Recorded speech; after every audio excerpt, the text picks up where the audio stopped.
ମାମୁଲି କ'ଣ କରୁଛ? ଏଇଟା କ'ଣ ଲଗେଇଛ ହାତରେ? ହଁ ନା ମେହେନ୍ଦି ଲଗେଇଛ? ସୁନ୍ଦର ହେଇଛି ବହୁତ, ଦେଖେଇଲ ଟିକେ। ବହୁତ ସୁନ୍ଦର ହେଇଛି। ୱାଓ, ଏପଟେ ହାତ ଦେଖେଇଲ।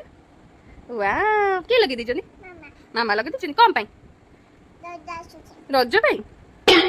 ହଁ ଦେଖିଲ। ଇ ମା, ଏଇଟା କ'ଣ ହେଇଛି ତମ ମୁଣ୍ଡରେ? କେମିତି ହେଲା? ଓହୋ, ବାର୍ଥଡେ ହେଇଗଲା। କୋଉଠି କାଟୁଛି? କାଟୁଛି? ଟିକେ ମେଡିସିନ ଲଗେଇ ଦଉ ନା। ମେଡିସିନ ଲଗେଇବନି?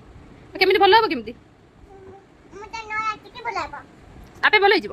ଶୋଇ ପଇଲେ ଭଲ ହେଇଯିବ? ହଁ, ତ ମେହେନ୍ଦିଟା ବହୁତ ସୁନ୍ଦର ହେଇଛି। ଆଉ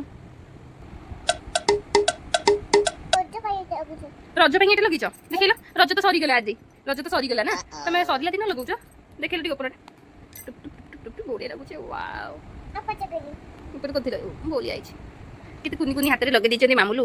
କି ସୁନ୍ଦର ଲାଗୁଛି ମେହେନ୍ଦିଟା ମାମୁଲୁ ହାତକୁ। ଧୋଇଦେବା? ଶୁଖିନି ବା, ଶୁଖିଲେ ଧୋଇବା। ପାଚିବ ନହେଲେ କେମିତି ପାଚିବ? ପାଚିବନି, ସୁନ୍ଦର ଲାଗିବନି। ହଁ, ସେମିତି ରଖ। ହସିଦେଲୁ ଟିକେ।